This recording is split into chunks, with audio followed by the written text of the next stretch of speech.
mo bang halos ayaw niya akong pakawalan sa kama? Dahil sabik na sabik siya sa akin. Kaya wala kang puwang sa puso niya, Catrice. Ikaw lang ang nagpapasok niyan sa makitid mong kukote. Pang-inis ko sa kanya. At mukhang effective. Dahil nakita ko ang pagpupuyos niya.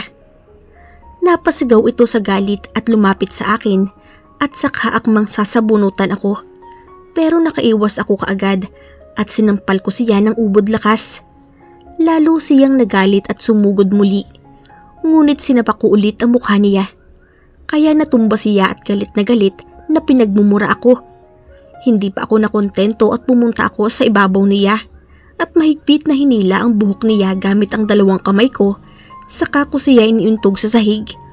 Ramdam ko na rin ang galit sa loob ko. Dahil sa lahat ng ginawa niya sa akin, kaya ibinuhos ko ang lahat ng nararamdaman ko at nasuntok ko ang mukha niya. Dumugo agad ang ilong nito. "Can someone come over here? Nagwawala ang babaeng ito." Hiyaw niya. Mabilis namang pumasok ang dalawang lalaki at binuhat ako palayo sa kanya. Pero bago pa nila ako tuluyang mailayo, ay nasipa ko pa ang sikmura niya at talagang namilipit siya sa sakit. "Walang hiya kang babae ka." Akmang susugod siya sa akin nang biglang dumating iyong boyfriend niyang pulis. "Stop it, Catrice!" Saway nito na dumugundong pa sa buong kwarto. "Papatayin ko ang malanding babaeng yan, Reynaldo!" Sigaw pa niya. Pero mahigpit ang pagkakahawak sa kanya noong Reynaldo. "Huwag mong sirain ang mga plano natin dahil lang sa kapusukan mo. We need her flawless when we offer her to stand. Kaya pigilan mo ang sarili mo." Formal na utos nito sa kanya. Para naman itong natauhan at muling tumingin ng masama sa akin. Oo nga naman pala, iyon naman ang pinakamagandang paghihiganting hinintay ko. Kaya sige lang, magpakatapang ka ngayon. Dahil kailangan mo iyan kapag hawak ka na ng pinaka-notorious at sadistang mafia boss ng Russia. Nang uuyam na sabi nito sa akin. Napatanga ako sa sinabi niya. "Anong ibig mong sabihin?" Hindi makapaniwalang tanong ko. "Simple lang. We already sent your pictures to him and he is ecstatic to meet you. Aside from a protection for us, he will be giving us 100 million pesos. Grabe. Picture mo pa lang iyon, handa na siyang magpakawala ng ganong kalaking pera. Paano na lang kapag makita ka pa niya ng personal?" Nakangising pahayag niya. Nanindig na naman ang mga balahibo ko dahil talagang kinalabutan ako sa mga sinabi niya. "Wala kang karapatang gawin sa akin iyan." Sigaw ko sa kanya habang hindi ko mapigil ang paglandas ng mga luha ko dahil sa matinding galit at takot. "Oo nga pala, sinabi ba sa'yo ni Charlie na siya ang nakauna sa akin? Kaya wag mong sasabihing walang namamagitan sa amin dahil okay na okay kami bago ka pumasok sa eksena at sinira ang lahat. Kaya sisiguraduhin kong magbabayad ka." Patuloy na pang-uuyam at pagbabanta nito sa akin. May nangyari sa kanila ni Charlie? Totoo ba iyon? O kasama lang sa pambubwisit niya sa akin? Pakiramdam ko, nasusuka ako kapag iisipin kong may namagitang sexual sa kanilang dalawa. Naiinis din ako sa ngiting ipinupukol sa akin noong lalaking nasa tabi niya. Dahil halatang pinagnanasaan din ako nito. Halos lahat sila actually. Kapag tinitingnan nila ako ay para nila akong pinagsasamantalahan. Kaya umiikot talaga ang sikmura ko sa pandidiri. Palagay ko, matatagalan bago kapag sawaan ni Boss Stan. Sa kinis at sexy mong iyan, siguradong susulitin ka niya. Kaya lang, hindi ko na alam ang susunod niyang plano kapag sawa na siya sa'yo. Nakakalokong sabi noong Reynaldo at tumawa naman ng malakas si Catrice. Hindi ko mapigilang hindi matakot sa mga binanggit nila. Halos bumaliktad na ang bituka ko. Tingnan na lang natin kung hanggang saan ang tapang mo. At siya nga pala, gusto mo bang malaman kung kamusta na si Charlie? Ayun, nababalo na dahil hindi niya alam ang gagawin. Ang hindi niya alam, isa sa mga tauhan niya ay espiya ko. Kaya good luck sa kanya. Dagdag pa ni Catrice at muling humalakhak bago tuluyang lumabas. Ikaw, maiwan ka rito sa loob at bantayan mo ang babaeng iyan. Ikaw naman, doon ka sa labas ng pinto. Utos ni Reynaldo sa dalawang lalaking naroroon. Yes, bossing.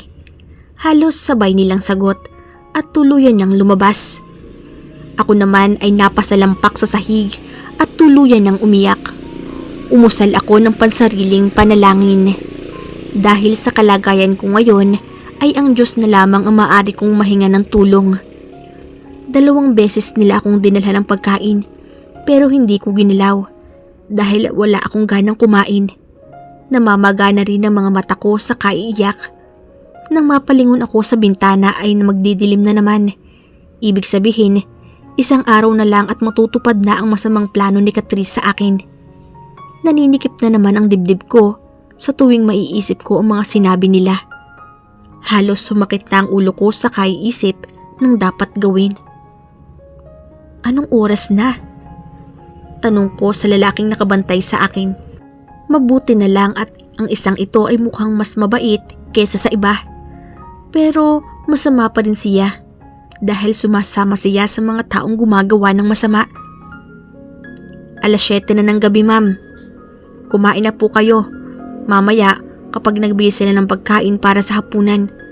Wala pa po kayong kinakain mula kahapon, sabi nito. Bakas ang pag-aalala sa mukha niya. Pero wala akong pakialam dahil kasabwat pa rin siya ng mga taong nagpapahirap sa akin ngayon. Ano naman sa'yo kung kumain ako o hindi? Mabuti pa nga mamatay na lang ako kaysa ibenta ng mga amo mong halang ang kaluluwa ko. Pabalang na sagot ko sa kanya. Lumungkot ang mukha nito na tila sumasang-ayon sa akin. Hindi ko tuloy maiwasang mag-alala. Ma'am, bukas po ng gabi darating iyong mga rations na magdadala sa inyo sa bansa nila. Ano? Anong magdadala sa akin? Nagulantang ako sa sinabi niya. Ang buong akala ko ay dito lang ako pagsasamantalahan ng sinasabi nilang Russian boss. Pero balak pa nila akong dalhin sa ibang lugar. Naaawa na po kasi ako sa inyo, ma'am. Pero narinig ko po kahapon habang kausap nila iyong taga-Russia. Bukas ng gabi raw po nila kayo dadalhin sa bansa nila. Hindi po ako sigurado pero parang maliit na barko ang magdadala sa inyo roon para wala ng dokumentong kakailanganin. Bakit mo sinasabi sa akin ang lahat ng iyan? O baka pinasasakay mo lang ako dahil iyan ang utos ng mga amo mo? Nang hihinalang tanong ko sa kanya. Wala naman pong mawawala sa akin kung maniwala kayo o hindi. Pero kaya lang ho ako naririto dahil tinatakot ako ni Sir Reynaldo. Ginigipit niya ako dahil may kaso laban sa akin na hindi ko naman ginawa. Pero wala rin akong pera at ebidensya para patunayang inosente ako. Kaya para hindi ako makulong at magutom ang pamilya ko, sinusunod ko ang lahat ng gusto niya. Ako nga po pala si Alex. Sagot nito. Pinag-aaralan kong mabuti ang pagsasalita niya. Ganun din ang mga galaw niya. Kaya alam kong hindi siya nagsisinungaling. Alex, kailangan kong makatakas dito. Hindi nila ako pwedeng ilabas ng bansa. Pumuyok pa ang boses ko dahil hindi ko na napigilang mapahugulhol sa takot. Ako nga ho, hindi ko alam kung paano tutulungan ang sarili ko. Kaya paano ko po kayo matutulungan? Malungkot na saad nito. Pero hindi ako susuko. Ngayong alam kong mayroong isang taong maaring makatulong sa akin, ay sasamantalhin ko na ito. Maaari mo akong matulungan ng hindi nila malalaman. Basta, makinig ka lang sa mga sasabihin ko sa'yo. Panimula ko at saka pinahid ng mga luha ko. Kahit paano ay nabuhayan ako ng loob na mayroon pa pala akong pag-asa. It's been 2 days at wala pa rin tayong balita. Halos magwala na ako dahil sa tuwing makakakuha kami ng lead sa kung nasaan si Catrice ay parang lalo lang kaming naliligaw sa paghahanap. Nagtataka lang ako dahil parang alam nila ang mga galaw natin. Maging si Reynaldo Cordova ay hindi na rin makita. Nagtatakang saad ni Larry. Kita sa mukha nito ang pagkadismaya at labis na pagkainis. 2 araw na ring halos hindi kumakain ng mga bata dahil lagi nilang hinahanap ang mami nila.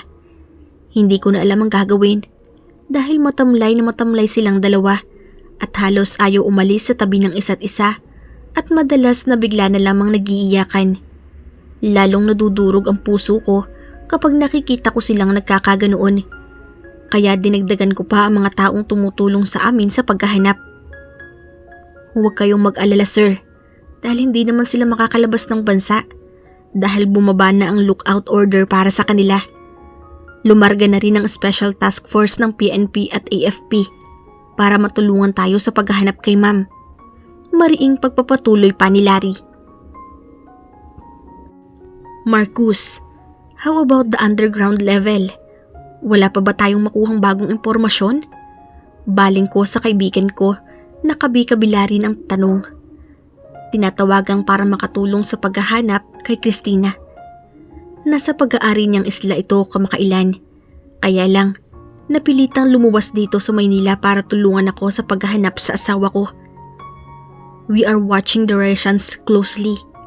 And with the latest updates, there is a ship that will be arriving tomorrow night. Pero sinasabi ko sa iyo pare, mahirap kalaban ang mga iyon dahil marami at malaki ang koneksyon nila. Kaya kung gusto natin silang banggain, kailangan natin ng mas malakas na kakampi. Seryosong seryoso ang mukha ni Marcus habang sinasabi ang mga iyon. Si Marcus ang pinakamakapangyarihang mafia boss sa Asia. Kaya habang may nakikita itong pag-aalala sa mga mata niya, ay nasisiguro kong malakas nga ang kalaban na sinasabi niya. What should we do then? I heard money is one of the vital keys in negotiating with the mafia people. I can give them as much as they want. I told him seriously. Wala akong pakialam kung maubos ang lahat ng pera ko. Mabawi ko lang ng ligtas ang asawa ko. I would suggest we should ask help to the mafia boss of Italy. Pero tuwala naman akong kakayanin pa rin ng kapulisan at kasanduluhan natin ang mga iyon. I'm sure they won't take the risk of exposing themselves to the authorities. Pero mayroon pa tayong isang solusyon kung sakali. Ginap na itong lumapit sa kinaroroonan ko upang harapin ako. Hindi ko inalis ang tingin sa mga mata niya. Ano iyon? Mabilis na tanong ko. We can offer them money too. Pwedeng bumaliktad ang loyalty ng mga Russians kung sakali. Pahayag ni Marcus. Then, what are we waiting for? Tila nabuhayan ako sa sinabi niya. Kung pera lamang ang kailangan nila, ibibigay ko kahit magkano pa.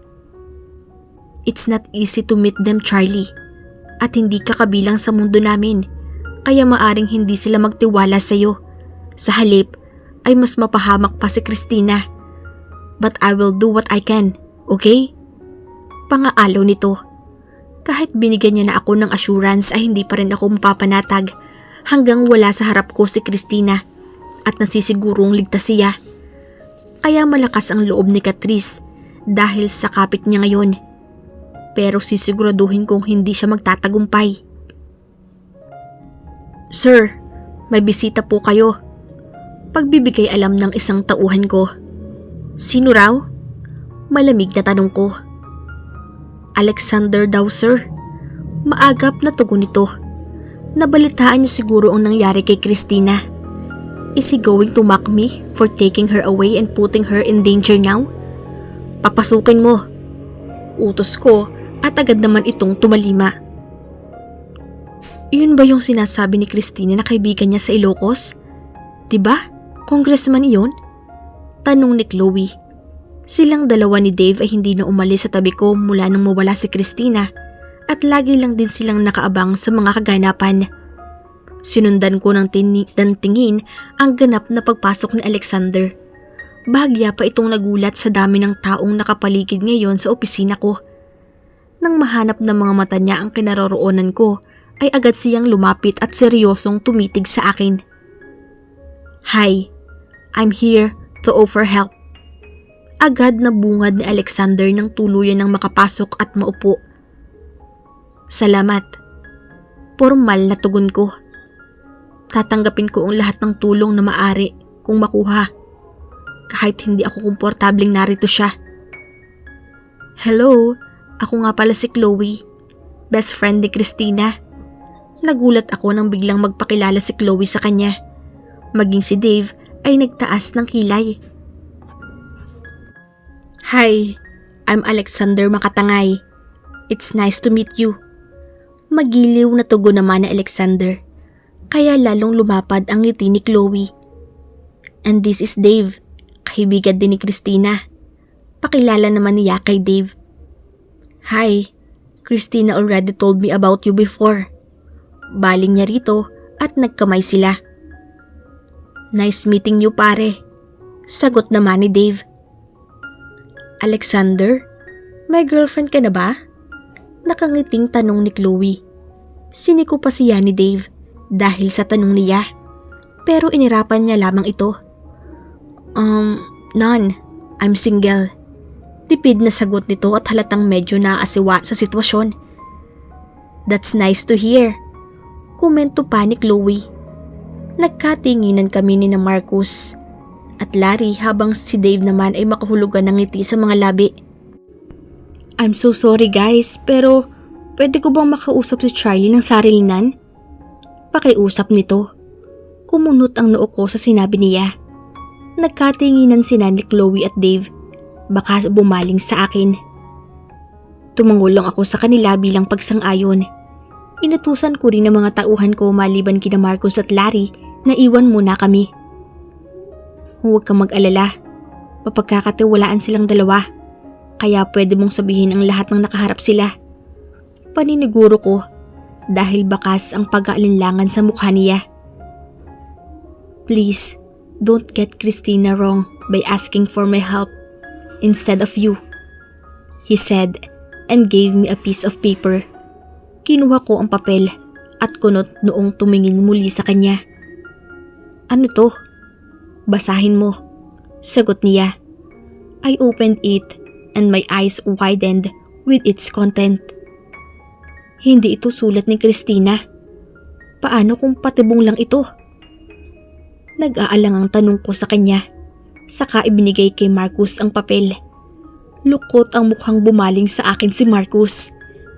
"Charlie, I think the one who wrote this is also desperate." Humihingi rin siya ng proteksyon para sa pamilya niya dahil maari raw madamay ang mga ito kapag tinulungan niya ang asawa mo, sabi ni Marcus. "Larry, give me information about this Alex Samonte." And no, putol sa akin Alexander, kaya napalingon ako sa kanya. "Why not? Kailangan kong malaman ang katauhan ng lalaking ito na nagpadala ng sulat sa'yo. Hindi tayo pwedeng basta maniwala riyan dahil buhay ng asawa ko ang nakasalalay dito." Seryosong angil ko sa kanya. "Binasa mo bang mabuti yung note? Mayroong traidor sa mga tauhan mo. Kaya nga ako ang nilapitan niya at hindi ikaw dahil binapantayan din nila ang mga galaw mo. Kaya hanggang hindi nila nalalaman kung sino ang butas sa mga tauhan mo, hindi ka pwedeng gumawa ng desisyon." Babala nito sa akin, kaya napakuyom na naman ako ng kamao. "Marcus, please look into the mole in my team and make sure to punish him severely," I told Marcus furiously. Kung sino man ang gumagago sa akin ay siguradong mananagot. "Right away, buddy," sagot nito at agad nang may tinawagan sa cellphone niya. "Anong gagawin natin ngayon, sir?" tanong ni Larry. "Puntahan mo lahat ng opisyal na mapagkakatiwalaan natin para bakapan tayo sa lugar na sinasabi nilang pagdadalhan kay Christina. I want all kinds of uniformed men when we get to help us. Tell them it's urgent." Utos ko kay Larry. Tumangho ito ng sunod-sunod. "On it, sir." Mabilis lang ang tugon nito at lumabas na ng opisina. Alexander, salamat sa tulong mo. Sambit ko at ngumiti naman ito. I will do anything for her. She is my friend after all. Pagkatapos ay pinag-usapan namin ang mga kailangan naming gawin para mailigtas si Christina. Kinabukasan ay hindi maipinta ang mukha ni Marcus nang pumasok ito sa opisina ko. Madilim ang mukha nito at halatang galit. Anong problema, Marcus? Agap na tanong ko kaagad sa kanya. I found the mole. Galit na deklara niya. Ramdam ko ring tumaas ang tensyon sa katawan ko. Mismong head ng ICT team mo ay boyfriend ng pamangkin ni Reynaldo. Remember your former head? I found out that he did not die a natural death. He was murdered. That's why he was replaced by that traitor. Nabigla ako sa mga ipinalam niya sa akin. My former ICT team died due to brain aneurysm. Pero ibig sabihin hindi ito totoo? Ilang beses ko ring nahampas ang lamesa sa matinding galit. I'm going to kill him. Nangangalit ang mga pangangsigaw ko. Leave it to me. Pero gagamitin muna natin siya para matunto ng asawa mo. You need to be patient at huwag kang magpapalatang alam mo na ang lahat. Paalala nito sa akin. Mahirap pang gawin ay tumango ako sa kanya. Bandang hapon nang tumawag sa akin si Alexander. We just confirmed may mga rations na darating sa address ng pantalan na ibinigay sa atin. Nakaabang na rin ang Coast Guard at SWAT team kung sakaling may illegal na transaksyon mamaya. Pagbibigay alam nito. Dahil nakaabang sila sa mga kilos ko ay kailangan kong magpanggap na wala pa ring ideya sa kasalukuyang kalagayan ni Christina. Kaya siya muna ang nangunguna. I just hope that she would be braver and wait for my rescue. Ano raw ba talagang plano? Tanong ko sa kanya. Narinig kong napabuntong hininga ito kaya kinabahan ako. Ayon sa reliable source, Christina was sold to the Russians boss and they will get her tonight to transport to Russia for good. May pag-aatubili ngunit galit na sabi nito sa akin. Napatayo ako sa narinig at halos madurog na yata ang cellphone ko sa higpit ng pagkakahawak ko rito. What did you just say? Nagtatagis ang mga ngiping tanong ko sa kanya. Hindi rin ako makapaniwala pero ang kalahati ng pera ay naipadala na sa kanila. Kaya sigurado akong hindi sila papayag na hindi makuha si Christina anuman ang mangyari. Hindi agad ako nakagalaw dahil sa pagkagulat sa narinig. I can't imagine how scared my wife is now if she knows what is going to happen to her. I will kill them all before they would be able to take her away from me. Hindi ako papayag. Hindi nila makukuha ang asawa ko kahit magkamatayan pa kaming lahat. Gigil na sagot ko. 6:00 na ng gabi at katatapos ko lang maligo dahil sa utos ni Catrice. Ngayon naman ay pinipilit nilang ipasuot sa akin ang damit na kulang na lamang ay lumabas na ang kaluluwa ko. Hindi ko isusuot yan. Sigaw ko sa kanila habang mahigpit ang pagkakahawak ko sa roba na suot ko. Itong damit na gusto nilang ipasuot ay spaghetti strap. Nakita na ang kalahati ng dibdib at ang haba ay halos lumampas lang ng konti sa puwitan. Kaya konting galaw mo lang ay talagang masisilip na agad ang masasailang parte ng katawan. Don't make me lose my patience, Christina. Hindi mo naman siguro gugustuhin ang mga tauhan ko pang magbihis sa'yo. Hayok sa laman ng mga ito, kaya sigurado akong mag-aagon pa silang bihisan ka. Ang hindi ko lang maipapangako ay kung makakapagpikil sila sa kung anong gusto nilang gawin sa'yo kung sakali. Pananakot nito habang nakangiti sa akin. Iyong mga tao niya ay parang mga halimaw ding nakangiti sa akin at nakatitig sa aking katawan. Mga bastos. Wala akong nagawa kung hindi kunin ang damit at bumalik sa banyo para isuot iyon. Hindi ko mapigilang umiyak nang makita ang hitsura ko sa salamin habang nakasuot na ang damit. Medyo masikip ito at hakab talaga sa katawan ko. Ni walang paraan para matakpan ng maayos ang sarili ko sa damit na ito. Napakisulot ako ng kalampagin ni Reynaldo ang pinto ng banyo at pilitin akong lumabas na. Sinagilihan naman ako ng takot kaya muli akong naiyak. Pinanood ko lang ang doorknob na manginig habang patuloy niyang kinakalampag ng malakas ang pintuan. Napasinghap ako ng pabalibag itong bumukas. Inuubos mo talaga ang pasensya ko ha? Pabulyaw na sabi nito at saka ako hinila palabas. Bitiwan mo ko. Hayop ka. Sigaw ko sa kanya habang nagpupumiglas. Wow sir, ang sexy naman yan at ang ganda-ganda pa. Kahit tingnan ko pa lang siya ay parang lalabsan ako. Komento ng isa sa mga tauhan nila. Saka sila sabay-sabay na tumawa. Pilit kong itinatakip ang mga kamay ko sa katawan ko. Kahit alam ko namang halos wala itong silbi. Magsilabas na kayo rito at papasukin nyo na yung magmi-makeup sa kanila. Dali! Utos nito at sumunod naman sila kaagad. Pagkatapos ay lumapit sa akin si Catrice saka inilabas ang isa sang syringe na may lamang kung anong gamot o kemikal. Nakikita mo ba to?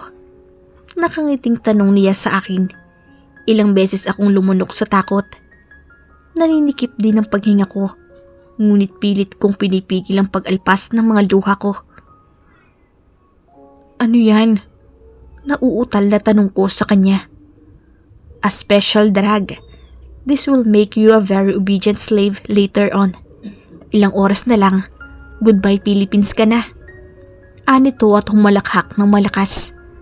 Nakakairita at nakakabingi ang tawa niya, kaya lalo akong nabubwisit sa kanya. Sayang lang, dahil hindi man lang kita natikman. Nakakalokong sabi ni Reynaldo, saka hinimas ang braso ko. Agad tumayo ang mga balahibo ko sa pandidiri sa kanya at mabilis na umatras palayo. Huwag mo akong hahawakan, demonyo ka. Sigaw ko sa kanya. Saka ko siya itinulak palayo sa akin, pero tinawanan niya lamang ako. Huwag kang mag-alala, sweetheart. I will satisfy you later. Malanding pahayag naman ni Catrice sa kanya, saka sila naghalikan sa harap ko. Nasusuka ako sa kanilang dalawa dahil para silang mga gutom na hayop habang nagkakainan ng bibig. Huminto lamang sila nang bumukas na ang pintuan at pumasok ang isang baklang may dalang makeup kit. Ay, sorry madam and sir, may nagaganap palang masarap dito. Masayang komento nito, ngunit ngilitaan lamang siya ni Catrice. Sige na, ayusan mo na yung babaeng iyan para handa na siya sa biyahe niya mamaya. Utos ni Catrice at nahindik ako dahil wala man lang silang pakailam sa amin dahil ipinagpatuloy lamang nila ang kanilang ginagawa sa kama. Alam mo miss, ikaw ang pinakamagandang ayusan ko sa buong buhay ko. Sa totoo lang, hindi mo naman kailangan ng makeup dahil tingnan mo, makapal na ang kilay mo. Tapos, makapal din ang pagkapilik mata mo. Tapos, nakapilantik pa. Ang mga labi mo naman ay mamula-mula na kaagad, kahit wala pang lipstick. Nakangiting sabi nito, pero hindi ako umiimik. Naririndi ako sa mga ungol at halinghing ni Catrice at Reynaldo habang nagtatalik sa iba't ibang posisyon. Mga walang kahihiyan. Kahit may ibang tao, hindi man lang nagdalawang isip na gumawa ng kahalayan. Kahit may ibang nakakakita. Ang syrup naman yan, nakakainggit. Dili pa nitong baklang nag-aayos sa akin, kaya lalo akong naimbierna. Pare-pareho silang mga halang ang kaluluwa at walang mga respeto sa iba. Nakatapos na ang bakla sa pag-aayos sa akin, pero iyong dalawa tuloy pa rin sa ginagawa nila. Isang mahabang ungol ang pinakawalan ni Catrice habang isinisigaw ang pangalan ng asawa ko bago sila matapos.